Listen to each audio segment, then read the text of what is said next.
Squid game के season 3 के first episode की शुरुआत वहीं से होती है जहां से पिछला सीजन खत्म हुआ था। पिंगार्ड्स बाहर आए हुए प्लेयर्स को जो कि तमाशा खड़ा कर रहे थे उनको शूट कर रहे होते हैं। एक पिंगार्ड प्लेयर नंबर 246 के पास आता है और वो उसे उस जगह शूट करती है जहां से उसको ज्यादा नुकसान न होए। प्लेयर 246 गार्ड से कह रहा होता है कि मेरी एक बेटी है, मुझे जाने दो यहाँ से। तो पिंगार्ड उससे कहती है कि अगर तुम जिंदा रहना चाहते हो तो तुम अपनी आंखें बंद रखो। वो भी उसकी बात मान लेता है और अपनी आंखें बंद कर लेता है। गार्ड लेमन एक पिंगार्ड से कहती है कि मैंने उसे इसीलिए जिंदा छोड़ा ताकि तुम उनके ऑर्गन्स निकाल सको। और वो उनसे ये भी कहती है अब मैं तुम्हारी टीम में हूँ तो मुझे भी तुम ऑपरेशन रूम में लेकर जा सकते हो। फिर बाद में हमें कुछ पिंगार्ड्स को दिखाया जाता है, वो एक ताबूत को वहाँ पे रख देते हैं जहाँ पर सारे प्लेयर्स होते हैं। फिर बाद में सब लोग उस ताबूत के पास आने लगते हैं। प्लेयर 120 वो ताबूत खोलती है, उसमें हमारा मेन लीड कीवन होता है जिसका हम प्लेयर नंबर 456 भी कह सकते हैं। वो लोग उसे उस ताबूत से निकालते हैं। फिर हमें नाव का सीन दिखाया जाता है जिसमें वो पुलिस वाला वो साइरन को ढूंढ रहे थे जहाँ पे एक गेम चल रही थी। उन लोगों का एक साथी पानी में गिर गया होता है लेकिन उन्हें नहीं पता होता कि वो कहाँ पर है। फिर एक आदमी जिसका नाम मिस्टर जो होता है वो कहता है कि मुझे रात को आवाजें आ रही थी तो मैं बाहर आया था तो कैप्टन पार्क को भी मैंने देखा था। तो कैप्टन पार्क उससे कहते हैं कि मैं भी आवाज सुनकर ही बाहर आया था। कैप्टन पार्क उससे ये भी कहते हैं कि हमें उस बंदे को ढूंढने में अपना टाइम जाया नहीं करना चाहिए, हमें उस आइलैंड को भी तो ढूंढना है ना। फिर हमें कुछ ही दूरी पर उस बंदे को दिखाया जाता है जो कि पानी में गिरा होता है। फिर हमें गीहू को दिखाया जाता है जिसको होश आ जाता है। फिर बाद में गीहू प्लेयर 120 से पूछता है कि बाकी सब कहाँ पर हैं। तो वो अपना सर नामे हिलाती है जिससे उसको अंदाजा हो जाता है कि वो सब मर गए हैं। फिर बाद में पिंगार्ड्स अंदर आते हैं और वो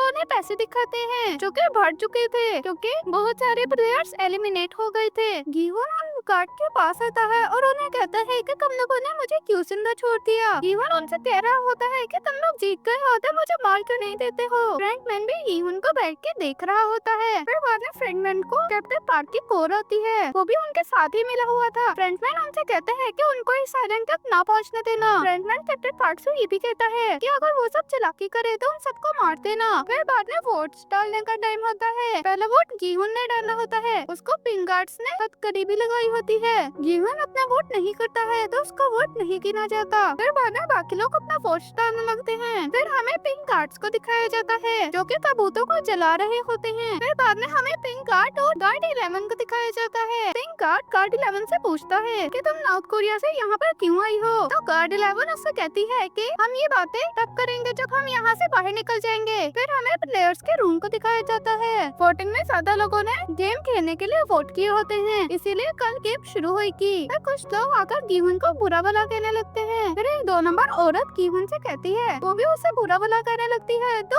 गीवन उसकी गर्दन को पकड़ लेता है। उस औरत के लोग आकर उसे गीवन से दूर करते हैं। फिर हमें ऑपरेशन रूम को दिखाया जाता है जहाँ पर वो सारे पिंगार्ड्स थे जो कि लोगों के ऑर्गन्स निकालते थे। वो प्लेयर 246 के ऑर्गन्स निकालने वाले थे। उधर पिंगार्ड्स उन्होंने अपने मास्क उतार दिए थे। गार्ड 11 भी अपना मास्क उतार देती है। एक पिंगार्ड प्लेयर 246 के ऑर्गन्स निकालने ही वाला होता है तो गार्ड 11 उनके बंदूक तान देती है। वो सब लोग चालाकी करते हैं तो गार्ड 11 उन सबको मार देती है सिर्फ डॉक्टर को छोड़ के। वो एक पिंक गार्ड जो कि डॉक्टर भी होता है उससे कहती है कि प्लेयर 246 को आके बचाओ, अगर ये मरा तो तुम भी मर जाओगे। फिर बाद में बुरी औरत की उनके पास आती है, वो उसे खाना देती है। वो उनसे कहती है कि आपकी कोई गलती नहीं है, आप तो हमें बचाना चाहते थे वैसे भी। प्लेयर 120 गीवन से माफी मांगती है। वो कहती है कि अगर मैं तुम्हारे पास बुलेट्स ले आती तो हम लोग जीत जाते। तो उस बुरी आंटी का बेटा कहने लगता है कि प्लेयर 120 की कोई गलती नहीं है, बुलेट्स ने तो यहाँ पर 388 आया था। वो सब लोग उसे तसल्ली देकर वहाँ से चले जाते हैं लेकिन गीवन को कोई होश ही नहीं होता। गीवन प्लेयर 388 की तरफ देखता है। फिर हमें पुलिस वाले को दिखाया जाता है जो कि अपने घर होता है। उसके बाद मिस्टर चोई आता है, वो उससे कहता है कि मुझे कैप्टन पार्क सही नहीं लग रहे हैं। और वो उन्हें ये भी बताता है कि जब मैं रात को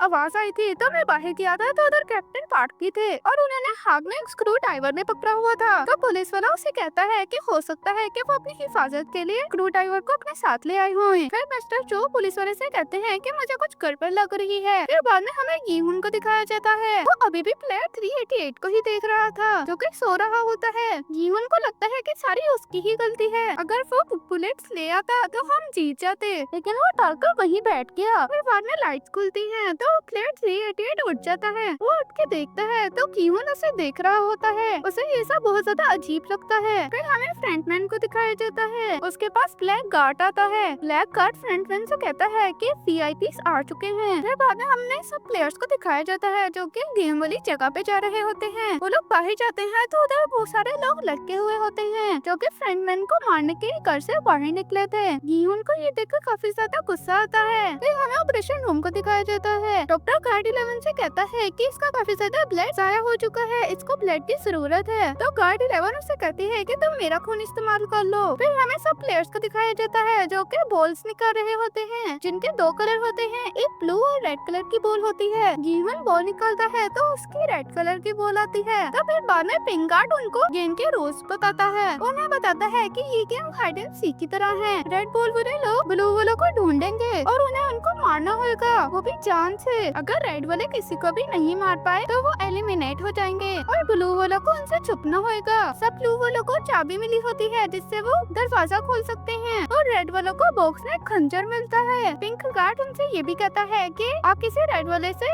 अदला बदली भी कर सकते हैं। अगर दोनों मंजूर हो तो वो अपने कपड़े और खंजर वगैरह बदल सकते हैं। फिर हमें बोट का सीन दिखाया जाता है जिसमें वो पुलिस वाला कैप्टन पार्क के साथ फिर से आइलैंड ढूंढने के लिए जा रहे होते हैं, लेकिन मिस्टर जोई कैप्टन पार्क के साथ नहीं जाना चाहता और वो उनकी बोट में भी नहीं आता है। वो पुलिस वाले को कॉल करता है और कहता है कि मुझे कैप्टन पार्क में गड़बड़ लग रही है, इसीलिए मैं नहीं आऊंगा, मैं कुछ ढूंढ भी लूंगा। ये कहकर वो फोन कट कर देता है। फिर बाद में हमें प्लेयर 124 को दिखाया जाता है जो कि एक लड़का जिसका नाम इंसू है उससे कहता है कि तुम कितने डरपोक हो, तुमने अपने दोस्त को भी नहीं बचाया जब मैं उसे मार रहा था। वो उसे बुरा बना कहकर वहाँ से चला जाता है। फिर हमें जूनही को भी दिखाया जाता है। उसका हस्बैंड तो उसे छोड़ चुका था। उसे कह रहा होता है कि हम अदला बदली कर लेते हैं, इस खंजर से किसी को भी नहीं मार पाओगी। उससे कहता है कि किसी ब्लू टीम वाले को मारकर मैं तुम्हें और अपने बेबी को आके बचा लूंगा। फिर हमें प्लेयर 388 को दिखाया जाता है जो कि किसी रेड वाले से कह रहा होता है कि हम अदला बदली कर लेते हैं, लेकिन वो उसे अदला बदली नहीं करने देती। प्लेयर 388 गीहुन की तरफ देखता है जो कि पहले ही उसकी तरफ देख रहा होता है। उसके पास जाता है और वो कहता है कि तुम्हें क्या प्रॉब्लम है, तुम मुझे बार बार क्यों घूर रहे हो, उस लड़ाई में मेरी कोई गलती नहीं थी। उसमें काफी ज्यादा गुस्सा कर रहा होता है तो एक पिंक गार्ड आकर उसका बंदूक तान देता है। फिर प्लेयर 388 भी उसे छोड़ देता है और अपने हाथ ऊपर कर लेता है। फिर हमें शिप का सीन दिखाया जाता है। पुलिस वाला कैप्टन पार्क से कह रहा होता है कि मिस्टर जो इसीलिए नहीं आ सका क्योंकि उसकी कोई फैमिली प्रॉब्लम हो गई थी। तो कैप्टन पार्क उसे कहते हैं वो तो डरपोक है, वो डर के मारे नहीं आ रहा होगा। फिर हमें गेम को दिखाया जाता है। पहले ब्लू टीम वाले अंदर जा रहे होते हैं। दादी ने भी अपने बेटे के साथ अदला बदली कर रही होती है। वो बेटा अपनी माँ से कह रहा होता है कि आप अपना ख्याल रखना और चुप ही रहना। तो दादी भी कहने लगती है कि मेरे बॉर्डर में वैसे भी एक सेफ्टी के लिए वेपन है, अगर कोई आएगा तो वो मैं उसके अंदर घुसा दूंगी। जूनही भी अपने हस्बैंड के साथ अदला बदली कर चुकी होती है। सारे ब्लू वाले गेम के अंदर चले जाते हैं। फिर 2 मिनट बाद रेड वाले भी अंदर आएंगे ताकि वो ब्लू वालों को ढूंढ के मार सके। जूनही के हस्बैंड के पास प्लेयर 124 आता है और वो उससे कहता है कि मैं तो तुम्हारा फैन हो गया था जो तुमने थैनोस को मारा था, हम दोनों टीम बन जाते हैं ताकि हम लोगों को मार सके। जूनही का हस्बैंड भी उसकी बात मान जाता है। अब रेड वाले भी अंदर जाने लगते हैं। गीहुन भी अपना चाकू लेकर अंदर जाने लगता है गेम के। इसी को दिखाते हुए इसको फर्स्ट एपिसोड खत्म हो जाता है। स्क्विड गेम सीजन 3 के 2 एपिसोड में हमें गार्ड 11 को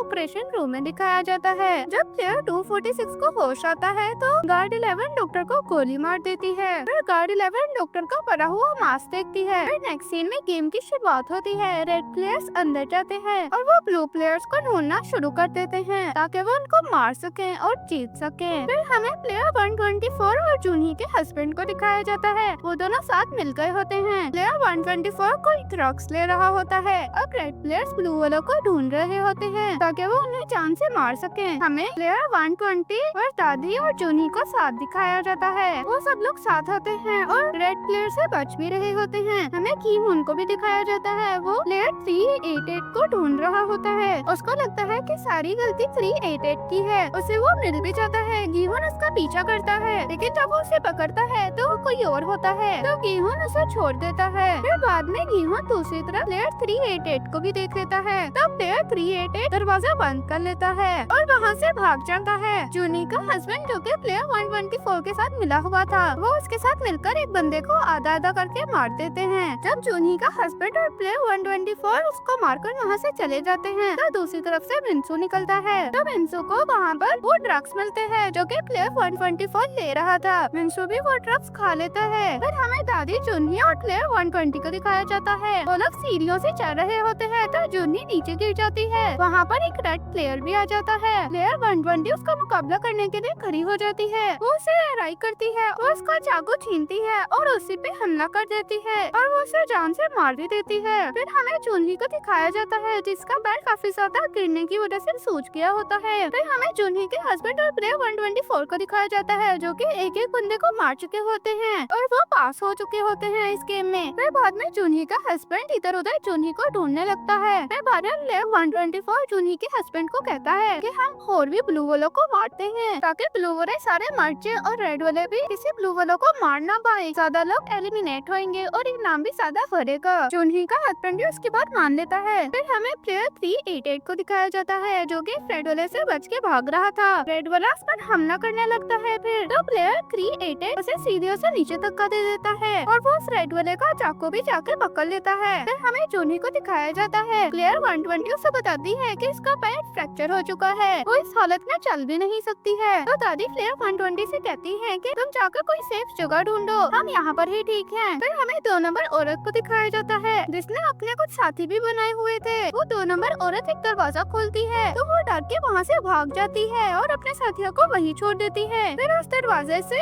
जुन्ही का हस्बैंड और प्लेयर 124 आकर उन सबको मार देते हैं। वो 2 नंबर औरत प्लेयर 388 से भी टकराती है। उसके पैर से बहुत ज्यादा खून आ रहा होता है और वो बहुत ज्यादा लंगड़ा के जा रहा होता है क्योंकि उसके पाँव में चाकू लगा होता है। वो 2 नंबर औरत दूसरी जगह पे भागती है तो वहाँ पर पहुँचती है जहाँ पर जीवन होता है। वो 2 नंबर औरत जीवन को कहती है कि तुम मेरी जान बख्श दो, तुम प्लेयर 388 को ढूंढ रहे हो ना, मैंने उसको वहाँ जाते हुए देखा है, उसका पाँव जख्मी है, तुम उसके खून के निशान से उसको पता लगवा सकते हो। जीवन भी उस 2 नंबर औरत को छोड़कर वहाँ से चला जाता है। फिर बाद में मिंसू उस 2 नंबर औरत के पास आता है और वो कहता है क्या तुमने मेरी दोस्त सीमी को देखा है। वो 2 नंबर औरत एक जगह पर छुप जाती है और दरवाजा बंद कर लेती है। तो उस 2 नंबर औरत को एग्जिट मिल जाता है। वो औरत उधर अपनी चाबी लगाती है लेकिन उधर 2 और चाबियां लगनी होती हैं। फिर वो 2 नंबर औरत बाहर निकलकर दूसरों की चाबियों को देखने लगती है ताकि वो उस वाले दरवाजे को खोल के बच सके। फिर हमें एक बुरे आदमी को दिखाया जाता है जिसको हम प्लेयर 100 कहेंगे। उसको जुन्ही का हस्बैंड और प्लेयर 124 आते हुए दिखते हैं तो वो किसी और का खून अपने मुंह के ऊपर लगाकर लेट जाता है लेकिन प्लेयर 124 उसे कुछ भी नहीं कहता है। वो सोचता है कि ये दोनों मरे हुए हैं और वो वहाँ से चला जाता है। वो सुख का सांस लेता है तो उधर कोई और आ जाता है जो कि उसकी चाबियां देख रहा होता है। वो वही दोगली औरत होती है जिसको एग्जिट मिल गया होता है। फिर बाद में वो दोनों एग्जिट की तरफ जाने लगते हैं। फिर हमें जुन्ही के बेबी को दिखाया जाता है। प्लेयर 120 उसके बेबी को देखकर काफी ज्यादा खुश हो जाती है। फिर वहाँ पर एक रेड प्लेयर आ जाता है। प्लेयर 120 चाकू पकड़ लेती है और उस पर हमला करने लगती है। प्लेयर 120 उसके साथ लड़ने लगती है और उसे जान से मार देती है। एक और रेड प्लेयर वहाँ पर आ जाता है जो उसको देखकर डरकर वहाँ से चला जाता है। फिर प्लेयर 120 को भी वहाँ पर एक्सीडेंट दिख जाता है। वो एक्सिट को खोलती है क्योंकि उसके पास तीनों चाबियां होती हैं। वो अंदर जाने लगती है तो उसे जुन्ही और दादी का ख्याल आता है। उनके पास जाती है और उन्हें बताती है कि मुझे एक्सिट मिल गया है। वो ये बताती ही है तो पीछे से कोई उसे जान से मार देता है। वो जुन्ही का हस्बैंड होता है। जब वो जुन्ही और उसके बेबी को देखता है तो वो वहाँ से चला जाता है। जुन्ही और दादी प्लेयर 120 की मौत से काफी ज्यादा परेशान हो जाती हैं। फिर हमें गीहून को दिखाया जाता है जिसको प्लेयर 388 मिल भी गया होता है। दादी प्लेयर 120 के पास से चाबियां उतार लेती हैं और वो जुन्ही से कहती हैं कि हमें एग्जिट की तरफ जाना ही होगा। फिर वो 2 नंबर औरत और प्लेयर 100 को दिखाया जाता है जो कि एग्जिट की तरफ पहुंच गए होते हैं। वो एग्जिट का दरवाजा खुल जाता है तो वो प्लेयर 100 वो 2 नंबर औरत को धक्का देकर वो चाबी उतार कर अंदर चला जाता है। वो 2 नंबर औरत प्लेयर 100 को बहुत बुरा वाला कहती है। फिर उस 2 नंबर औरत के पास मिंसू आता है। वो उससे अपनी दोस्त सीमी के बारे में पूछ रहा होता है। फिर हमें गीहून और प्लेयर 388 को दिखाया जाता है। प्लेयर 388 गीहून से कहता है कि मुझे छोड़ दो, मैं बहुत बड़ा लूजर हूँ, मुझे तो लड़ाई करनी आती ही नहीं थी, प्लीज आप मेरी जान छोड़ दें। वो उससे ये भी कहता है कि मैं पुलिस लाने ही वाला था लेकिन मुझे इतना ज्यादा डर लगा कि मैं ला ही नहीं पाया। तो गीहून ऐसा कहता है कि तुमने ही सबको मारा है, ये सब तुम तुम्हारी ही गलती है। गीहुन उसे मारने ही वाला होता है तब प्लेयर क्रिएटेड अपने पास से चाकू निकालता है और गीहुन पे हमला कर देता है। दादी और जूनही एग्जिट वाले दरवाजे के पास पहुंच जाते हैं। फिर हमें मिन्सो और वो 2 नंबर औरत को दिखाया जाता है। वो 2 नंबर औरत उसे कहती है कि तुम तो बिल्कुल लूजर हो, तुम्हें तो कुछ करना ही नहीं आता है, तुमने तो पहले ही मर जाना चाहिए था।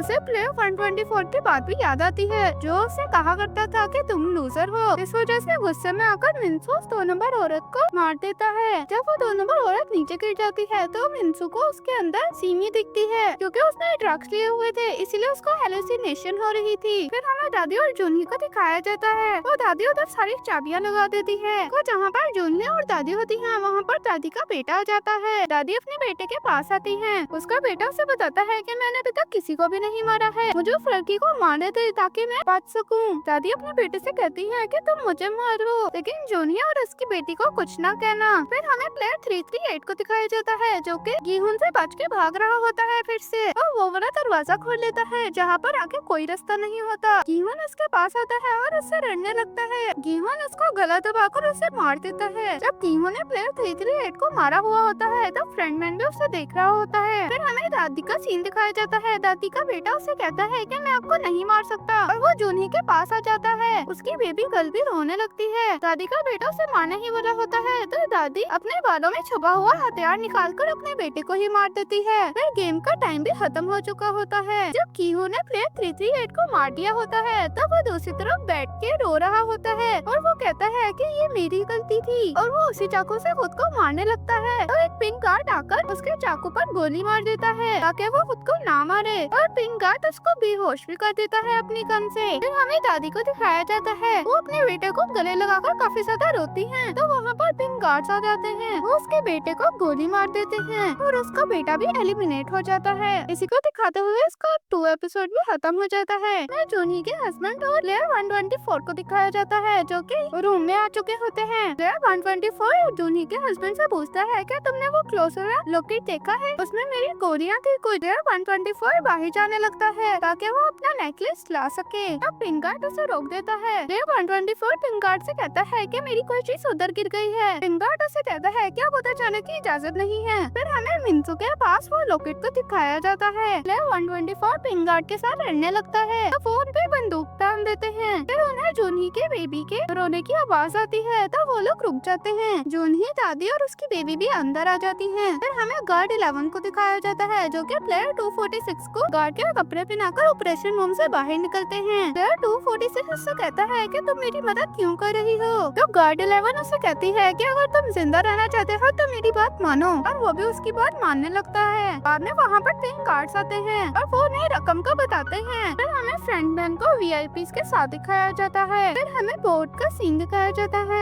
पुलिस वाले को मिस्टर जोई की कॉल आती है। मिस्टर जो पुलिस वाले को बताते हैं कि मैंने एडकिट्स वाले लोगों से पूछा है कि कैप्टन पार्क कहाँ रहते हैं, लेकिन उनको कुछ भी नहीं पता है इस बारे में, और वो बाद में उसे कहता है कि तुम कैप्टन पार्क पे नजर रखना। फिर पुलिस वाला अपने साथियों के पास चला जाता है। फिर वोटिंग का टाइम होता है। जब दादी अपना वोट कर लेती है तो दादी एक बंदे से कहती है जो कि वोट करने आ रहा था कि तुम ये गेम अब बंद कर दो, कि तुम अब क्रॉस तो बना ताकि गेम खत्म हो जाए और हम यहाँ से बाहर निकल जाएं। वो सब ओवलों से विनती करने लगती है कि ये गेम बंद कर दे। उन सब लोगों से कहती है कि मैं तो अपनी जिंदगी जी चुकी हूँ, अगर मैं मर भी जाऊँ तो कोई फर्क नहीं पड़ता, लेकिन जूनही और उसकी बेबी को जिंदा रहने दो, प्लीज ये गेम खत्म कर दो। वो उनसे बहुत ज्यादा विनती करती है लेकिन उनकी बातों को किसी पर भी असर नहीं पड़ता है। फिर कुछ पिंक गार्ड्स नीचे ऑपरेशन रूम में जाते हैं और वो कुछ लोगों की लाशों को देखते हैं वहाँ पर। दूसरी तरफ गार्ड 11 प्लेयर 246 को जिसको उसने मास्क पहनाया होता है वो उसको दूसरे पिंक गार्ड्स के साथ मिला देती है और वो एक सीलिंग को देखती है ऊपर, और वो ऊपर चढ़ने लगती है। फिर बाद में हमें वोटिंग का सीन दिखाया जाता है जिसमें ज्यादा लोगों ने ओ दबाया होता है, जिस वजह से ये लोग अगली गेम भी खेलेंगे। फिर हमें ब्लैक गार्ड को दिखाया जाता है जिसको पिंक गार्ड वाले बताते हैं कि ऑपरेशन रूम में क्या हुआ है और कौन कौन लोग मर गए हैं, और ब्लैक गार्ड पिंक वाले गार्ड से पूछता है कि तुम्हें क्या लगता है किसने इन सब लोगों को मारा है, तो पिंक गार्ड वाला ब्लैक गार्ड वाले को बताता है कि नंबर 16 यानी डॉक्टर ने मारा है, लेकिन उन्हें ये नहीं पता होता कि डॉक्टर की लाश तो उस प्लेयर के रूप में पड़ी हुई है। पुलिस वाला जो अपने साथियों के साथ बोट पे आया होता है उनको ड्रोन की मदद से एक आइलैंड दिखता है। पुलिस वाला कैप्टन पार्क से कहता है कि आप उधर हमें लेकर जा सकते हैं। तो पहले तो कैप्टन पार्क नखरे करता है लेकिन फिर बाद में वो मान जाता है। फिर बाद में दादी जूनही और उसकी बेबी के पास कुछ खाना लेकर आती है। दादी जूनही से कहती है कि अब तुम्हें अपना ख्याल नहीं सिर्फ अपने बेबी का ख्याल करना है। ये बातें सुनकर जूनही रोने लगती है। फिर हमें ब्लैक कार्ड को दिखाया जाता है जो कि अपने लोगों को ऑर्डर्स दे रहा था कि मुझे उस डॉक्टर को मेरे पास से करो, और वो गार्ड 11 को भी ढूंढने का कहता है। तो पीछे से आवाज आती है कि गार्ड 11 हाजिर है यहाँ पर। गार्ड 11 ब्लैक गार्ड पे बंदूक तान देती है। ब्लैक गार्ड उससे पूछता है कि तुम्हें क्या चाहिए, तो गार्ड 11 उसे बताती है कि मुझे और डॉक्टर जो कि प्लेयर के रूप में है उसको एक नाव के जरिए बाहर निकाल देना। वो कहती है कि यहाँ पर अब VIPs आ चुके हैं तो ज्यादा हल्ला गुल्ला नहीं करेंगे हम, बस अब शांति से हमें यहाँ से निकाल देना। फिर हमें पुलिस वाले को दिखाया जाता है जो कि उस आइलैंड पे पहुँच गया होता है। वो एक जगह पर जाता है तो उसे याद आता है कि यहीं पे मेरे भाई ने यानी कि फ्रंटमैन ने आकर मेरे से बात की थी और उसने यहीं से मेरे पे गोली भी चलाई थी। इस वजह से पुलिस वाला अपने साथियों को जो कि बोट में होते हैं उन्हें भी बता देता है कि वही आइलैंड है जहाँ से मैं गिरा था, और वो उन्हें ये भी बताता है कि हो सकता है आइलैंड इधर उधर पास में ही होए। तो उसका साथियों से कहता है कि हम कल आइलैंड को ढूंढना शुरू करेंगे क्योंकि अभी रात होने वाली है, तो तुम बोट पे वापस आ जाओ। ये सब बातें उनके कैप्टन पार्क भी अंदर सुन रहा होता है। फिर हमें दादी को दिखाया जाता है जो कि जूनही और उसके बेबी का काफी ज्यादा ख्याल रख रही होती है। फिर बाद में दादी यीहुन के पास जाती है और वो उसे बताती है कि जो बुरे इंसान होते हैं उसे किसी चीज का पछतावा नहीं होता, लेकिन जो अच्छे इंसान होते हैं उन्होंने कुछ किया भी नहीं होता लेकिन वो खुद को कसूरवार मानते हैं। वो उसे अपने बेटे के बारे में भी बताती है। वो कहती है कि मेरा बेटा भी अच्छा था, उसको भी बहुत ज्यादा मुश्किलों का सामना करना पड़ा। एक दफा उसने नींद की काफी ज्यादा गोलियां खा ली तो हम हॉस्पिटल गए। वो उसे ये भी बताती है कि मैंने ऊपर वाले से काफी ज्यादा दुआएं की कि वो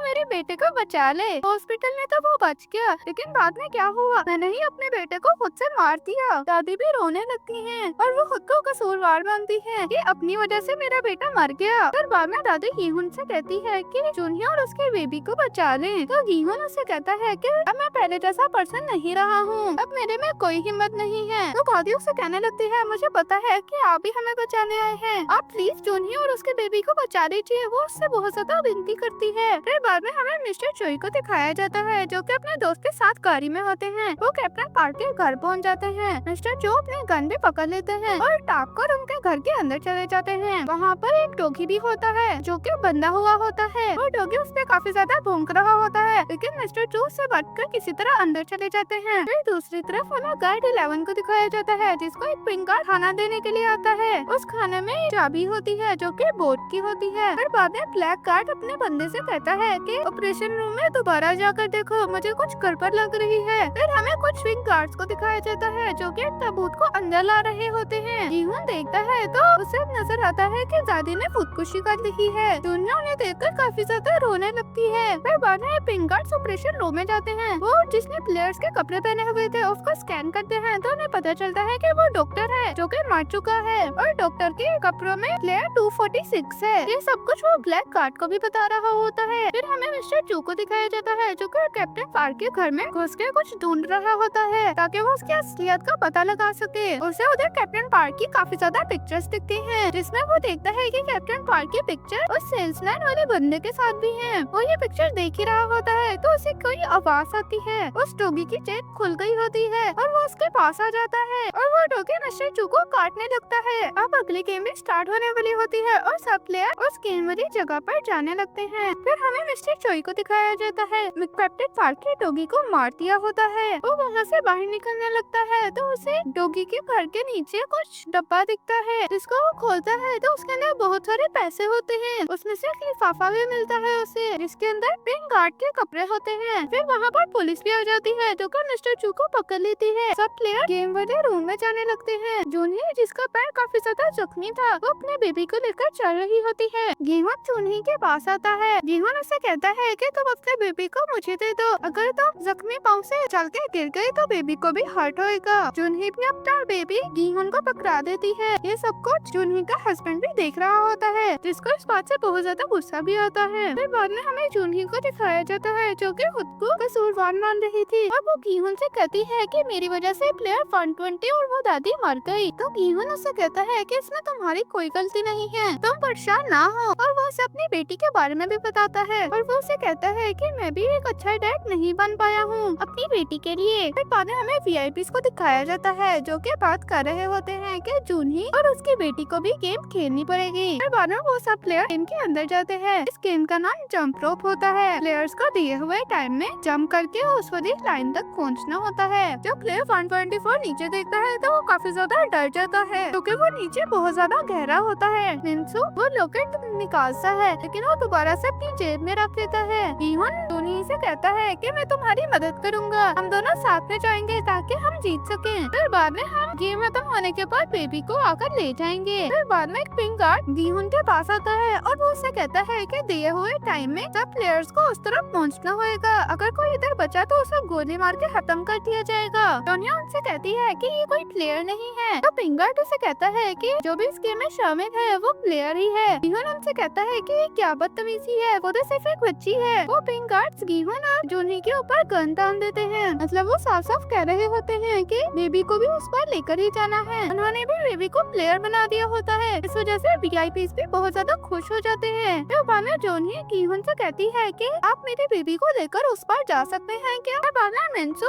प्लेयर 124 के पास आता है। प्लेयर 124 अभी भी मिन्सू को बुरा भला कह रहा होता है। मिन्सू उसे वो लॉकेट दिखाता है जिसे वो ढूंढ रहा था। मिन्सू वो नेकलेस उधर फेंक देता है जहाँ पर गेम चल रही होती है। इस वजह से प्लेयर 124 उसे लेने के लिए वहाँ चला जाता है। जब वो उधर जाकर लॉकेट को पकड़ता है तो वो लॉकेट को खोलता है तो उसके अंदर कुछ भी नहीं होता, जिसकी वजह से वो जंप भी नहीं कर पाता और वो नीचे गिर जाता है। मिन्सू नीचे देखता है तो प्लेयर 124 नीचे गिर के मर गया होता है। मिन्सू ने वो ड्रग्स अपने पास ही रख लिया था। यीमन जूनही की बेबी को अपने पास मजबूती से बांध लेता है और वो जूनही से कहता है कि मैं बेबी को उधर पहुंचाकर वापस इधर आऊंगा तुम्हें बचाने के लिए। तो जूनही उससे कहती है कि मैं खुद ही आ जाऊंगी, आप इधर ना आना। तो कीमन उससे कहता है कि तुम इस छोटे पैर के साथ नहीं आ पाओगी, मैं तुम्हें दोबारा लेने के लिए आ जाऊंगा। और जूनही उसकी बात मान जाती है। फिर कीमन जूनही की बेबी को लेकर उस गेम में जाने लगता है। कीमन किसी तरह जूनही के बेबी को लेकर उस वक्त पहुंच ही जाता है। जब कीमन उधर पहुंच जाता है तो वो जूनही से कहता है कि मैं तुम्हें लेने के लिए आ रहा हूँ। कीमन जूनही के बेबी को एक साइड वाली जगह पे रख देता है तो और लोग भी इस गेम को खेलना स्टार्ट कर देते हैं। जब एक बंदा उस पर पहुंच जाता है तो जब दूसरा बंदा वहाँ पर आता है तो वो उसे धक्का देकर नीचे गिरा देता है। कीमन उससे कहता है कि ये तुमने क्यों किया। तो वो बंदा उससे कहता है कि ये गेम है, हम इसे जैसे मर्जी खेल सकते हैं। इसी को दिखाते हुए इसका 3rd एपिसोड भी खत्म हो जाता है। स्क्विड गेम सीजन 3 के 4 एपिसोड की शुरुआत वहीं से होती है जहाँ से 3रा एपिसोड खत्म हुआ था। जब एक बंदा गेम के उस पर पहुंच जाता है तो वो सब लोगों को धक्के देने लग जाता है ताकि कोई भी उस पर ना आ सके। उसने सबको डरा के रख दिया होता है तो प्लेयर 100 स्टार से आगे नहीं आ रहा होता है कि वो बंदा उसको धक्का दे देगा। फिर बाद में कोरस वापस जाने लगती है तो दूसरी तरफ का आदमी उसे धक्का देकर नीचे गिरा देता है। फिर हमें मिन्सू को दिखाया जाता है जो कि वो ड्रग खा लेता है जो कि लॉकेट में था। फिर बाद में गीहुन उस बंदे से कहता है कि उनके रास्ते से हटो और वो उसे धमकी भी देता है अगर तुम नहीं हटे तो मैं तुम्हें नीचे गिरा दूंगा। इस वजह से वो बंदा हट जाता है और कुछ और प्लेयर उस तरफ पहुंच जाते हैं। फिर हमें गीहुन को दिखाया जाता है जो कि जूनही को देख रहा होता है। जूनही उछलने की कोशिश कर रही होती है लेकिन उसके पैर में जख्म होने की वजह से वो गिर जाती है। फिर जूनही का हस्बैंड उसके पास आता है और वो उसे कहता है कि तुम उस पर क्यों नहीं जा रही हो, क्या तुमने इधर बैठ के मरना है। जूनही अपने हस्बैंड से कहती है कि तुमने प्लेयर 120 को मार दिया। तो जूनही का हस्बैंड बहाने बनाने लगता है। बाद में जूनही उसको अपना जख्म दिखाती है जो कि उसके पैर पे आया था और वो उसे कहती है कि तुम मुझे उठाकर उस पर लेकर जा सकते हो। वो उसे कोई जवाब नहीं देता और वहाँ से चला जाता है। फिर बाद में पीछे से वही बंदा है जो कि सबको धक्के दे रहा था वो कीहुन को पकड़ लेता है और उसे मारने लगता है। तो कीहुन उसकी आंख फोड़कर उसे गेम के अंदर फेंक देता है। इस वजह से वो नीचे गिर जाता है और उसकी भी मौत हो जाती है।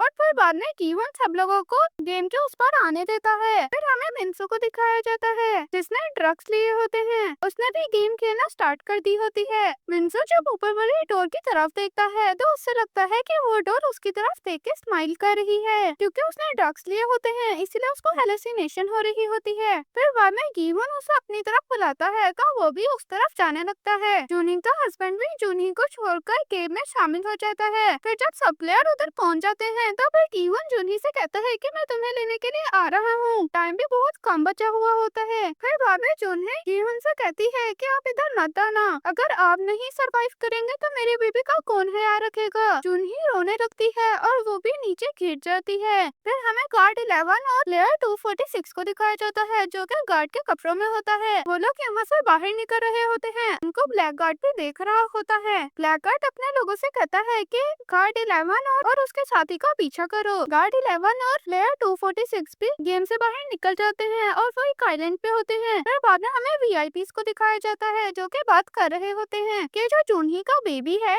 उसको भी हम प्लेयर बना देते हैं और जब वोटिंग होगी तब वो भी उसमें पार्टिसिपेट कर पाएगी और उस बेबी को भी इनाम की रकम का हिस्सा मिलेगा। फिर हमें एक बंदे को दिखाया जाता है जो कि दूसरे आदमी से पूछता है कि इधर कितने प्लेयर बचे हैं, तब वो उसे बताता है कि 8 प्लेयर्स बचे हैं और वो उसे पूछता है कि हमें इनाम कितना मिलेगा। 5.6 मिलियन सब लोगों के हिस्से में आएंगे। फिर बाद में वहाँ पर पिंक गार्ड्स आते हैं और वो उन्हें कहते हैं कि यहाँ पर 9 प्लेयर्स बचे हैं। तो कुछ लोग बोलने लगते हैं कि हम लोग तो 8 लोग हैं, तो इनाम 9 लोगों के हिस्से में क्यों बांटा जा रहा है। फिर वो पिंक गार्ड सब लोगों के नंबर बताता है और वो प्लेयर 222 नंबर भी बताता है जो कि जूनही का होता है। तो पूरा आदमी बोलने लगता है कि वो लड़की तो मर चुकी है तो उसका नंबर क्यों गिना जा रहा है कि प्लेयर 222 अभी भी जिंदा है और वो गीहुन की तरफ इशारा करता है। तो उन्हें पता चलता है कि इन लोगों ने बेबी को प्लेयर 222 बना दिया है अब, और उन लोगों को गुस्सा चढ़ जाता है कि उसको भी हिस्सा क्यों मिल रहा है, वो तो सिर्फ एक बेबी है। और वो सब लोग पागल हो जाते हैं और वो कहते हैं कि इस बेबी को एलिमिनेट करो, ये तो हमारी इनाम का हिस्सा खा देगा। फिर बाद में पिंक गार्ड गन चलाता है और वो उनसे कहता है कि अब कोई लड़ाई नहीं करेगा यहाँ पर। फिर बाद में वो पिंक गार्ड उन लोगों के लिए कुछ बॉक्सेस लाते हैं। फिर हमें मिस्टर जोई को पुलिस स्टेशन में दिखाया जाता है। पुलिस वाला उससे पूछता है कि तुम जिसके घर में घुस रहे थे उसके ओनर को जानते हो। तो मिस्टर जोई उसे बताता है कि मैं आपको कितनी बार बता चुका हूँ, मैं उन्हें जानता हूँ, वो कैप्टन पार्क है, वो एक बहुत बड़े क्रिमिनल हैं, वो बहुत बड़ी गैंग के साथ मिले हुए हैं। उसके गार्डन में इतने सारे पैसे भी थे और पिंक गार्ड के कपड़े और मास्क भी था। तो वो पुलिस वाला से कहने लगे मैंने किसी को भी नहीं देखा कि वो ये पिंक कपड़े पहनकर किसी को मारे। तो मिस्टर जोई उसे बताता है कि ये पिंक गार्ड से कपड़े पहनने वाले लोगों को कोई आइलैंड पे ले जाता है और उनसे बच्चों की गेम खिलवाकर उन्हें जान से मार देते हैं। पुलिस वाला उसके बाद मानने को तैयार नहीं होता है। तो मिस्टर जोई उसको कैप्टन पार्क और सेल्समैन के साथ पिक्चर दिखाता है और मिस्टर जोई पुलिस वाले से कहता है कि ये सेल्समैन है और इसने मेरे बॉस को मार डाला था। इस वजह से मिस्टर जोई रोने भी लगता है। तो फिर पुलिस वाला से पूछता है कि इस बंदे को नाम पता और सब कुछ मुझे बताओ। तो मिस्टर जोई उसे कहते हैं कि इस बारे में मुझे कैसे पता होगा। फिर बाद में हमें बोर्ड में पुलिस वाले को दिखाया जाता है जो कि अपने साथियों के साथ डिस्कस कर रहा होता है कि आइलैंड कहाँ पर होएगा। कैप्टन पार्क मैप पे एक जगह पर क्रॉस लगा देता है और वो कहता है कि यहाँ पर तो आइलैंड नहीं हो सकता है। तब एक पुलिस वाला उसकी बात मान लेता है और वो लोग दूसरे आइलैंड पे जाने का डिस्कस करते हैं। फिर हमें पुलिस स्टेशन का सीन दिखाया जाता है। पुलिस वाला अपने साथी से कह रहा होता है कि कैप्टन पार्क को कॉल करके बताओ कि उनका डॉगी मर गया है और उनके घर में भी कोई बंदा घुस गया था। फिर बाद में मिस्टर जोई पुलिस वाले से कहता है कि मुझे किसी को कॉल करना है, आप मुझे मेरा मोबाइल ले दें। पुलिस वाला उससे पुलिस स्टेशन का टेलीफोन बूथ दे देता है। वो कहता है कि तुम इससे कॉल कर लो। तो मिस्टर जोई उसे कहता है कि मुझे उसका नंबर नहीं याद है, तो आप मुझे प्लीज मेरा मोबाइल दे दें। फिर बाद में पुलिस वाले कैप्टन पार्क को कॉल करते हैं कि आपके घर में चोरी हुई है और आपका डॉगी भी इस हादसे में मर गया है। कैप्टन पार्क पुलिस वाले से पूछते हैं कि जिसने चोरी की है उसका नाम मुझे बता दो, जो चोरी होता है। पुलिस वाला ये नाम कैप्टन पार्क को बता देता है और पुलिस वाला उसे ये भी बताता है कि मिस्टर जोई आपके बारे में अजीब अजीब सी बातें कर रहे थे। वो कह रहे थे कि आप किसी अजीब सी गेम के मेंबर हैं और आप लोगों को आइलैंड पे ले जाकर मार देते हैं। पुलिस वाला ये बात ही कर रहा होता है तो मिस्टर जोई पुलिस वाले से जोर जोर से कहने लगता है कि मुझे मेरा मोबाइल दे दो। उसकी आवाज करते पार्क भी सुन लेता है। पुलिस वाला उसकी बात मान लेता है और वो उसे कहता है कि तुम्हारा मोबाइल तुम्हें मिल जाएगा। जब कैप्टन पार्क की कॉल बंद हो जाती है तो वहाँ पर पुलिस वाला आ जाता है। वो उसे कहता है कि इतनी रात को किसकी कॉल आई थी आपको। कैप्टन पार्क उसे झूठ बोल देता है, कहता है कि मेरे दोस्त की कॉल आई थी। फिर पुलिस स्टेशन में पुलिस वाला मिस्टर जोई से उनका पिन पूछता है। मिस्टर जोई उसे कहता है कि मैं तुम्हें मेरा पिन क्यों बताऊं, और वो कहता है कि मेरे फेस के आगे करो। पुलिस वाला मिस्टर जोई को फोन आगे करता है तो मिस्टर जोई वो फोन लेकर वहाँ से भाग जाता है। पुलिस वाले को मिस्टर जोई को कॉल आता है तो वो उसे उठाता है। फिर हमें कैप्टन पार्क को दिखाया जाता है जो कि अपने साथी को बताता है कि हमारी बात सामने आने वाली है, इसीलिए सब लोगों को मार दो, मैं भी तो सब लोगों को मार दूंगा। मिस्टर जोई पुलिस वाले को बता रहा होता है कि कैप्टन पार्क के घर से वो मास्क मिला है, वो भी उनमें शामिल है, और वो उसे सारी बातें बता देता है और पुलिस वाले भी मिस्टर जोई को पकड़ लेते हैं। फिर हमें कैप्टन पार्क को दिखाया जाता है जो कि वहाँ पर जाते हैं जहाँ पर पुलिस वाले के सारे साथी होते हैं वो उन्हें गन से शूट करने लगते हैं। पुलिस वाले को भी इसका अंदाजा हो जाता है और वो साइड पे रखा हुआ एक हथियार पकड़ लेता है। वो अंदर जाता है और वो पुलिस वाले को ढूंढने लगता है। वो एक बंदे से भी पूछता है जो कि अभी जिंदा होता है। उससे कहता है कि वो पुलिस वाला कहाँ पर है, तो वो बंदा उसको कहता है कि तुम्हारे पीछे है। उसी वक्त पुलिस वाला कैप्टन पार्क पे हमला कर देता है और पुलिस वाला कैप्टन पार्क के पास आकर उसे पूछता है कि वो आइलैंड कहाँ पर है जहाँ पर ये गेम चल रही है। कैप्टन पार्क उसे कुछ भी नहीं बताता है और वो वहीं पे दम तोड़ देता है। फिर हमें सब लोगों को दिखाया जाता है जिनको बहुत अच्छा खाना मिल रहा था। सब लोग वो खाना खा रहे होते हैं लेकिन गेहूं नहीं खा रहा होता। फिर एक पिंक गार्ड आकर बेबी को दूध भी पिलाता है। जब गेहूं ये देखता है तो वो भी अपना खाना खाने लगता है। फिर वोटिंग का टाइम भी आ जाता है। पिंक गार्ड उन्हें फाइनल गेम के बारे में हिंट देता है। फाइनल गेम खेलने के लिए 3 लोगों को एलिमिनेट करना होगा और उन लोगों को आप चूज कर सकते हैं जिनको आपने एलिमिनेट करना है। बहुत सारे लोग उधर बैठे हुए खुश हो जाते हैं। फिर बाद में वोटिंग का टाइम भी आ जाता है। पहले प्लेयर 456 वोट करता है, वो गेम ना खेलने का फैसला करता है। फिर बाद में और 4 लोग गेम खेलने का फैसला करते हैं। फिर मिंसू की बारी आती है तो वो भी गेम ना खेलने का फैसला करता है। फिर बाद में वोटिंग भी खत्म हो जाती है। ज्यादा लोगों ने गेम खेलने का फैसला किया होता है, इसलिए अगली गेम भी कल खेली जाएगी। फिर बाद में हमें पुलिस वाले और उसके साथी को बोर्ड में दिखाया जाता है। वो पुलिस वाला अपने साथी के जख्मों पर मेडिसिन लगा रहा होता है। उसका साथी उसे बताता है कि हमारे सारे साथी भी खत्म हो चुके हैं, अब आइलैंड पर ढूंढना बहुत ज्यादा मुश्किल हो जाएगा, हमें आइलैंड को नहीं ढूंढना चाहिए। अब तो पुलिस वाला उसे कहता है कि मेरा भाई भी उसी आइलैंड पे है, इसीलिए मैं उस आइलैंड को किसी भी हाल में ढूंढना चाहता हूँ। इसके बाद उससे मिलने का मुझे मौका नहीं मिलेगा। फिर बाद में वो पुलिस वाला नक्शे पर देखता है जहाँ पर कैप्टन पार्क ने क्रॉस लगाया था कि यहाँ पर आइलैंड नहीं हो सकता है। पुलिस वाले को पता चल जाता है कि कैप्टन पार्क ने हमसे झूठ बोला था,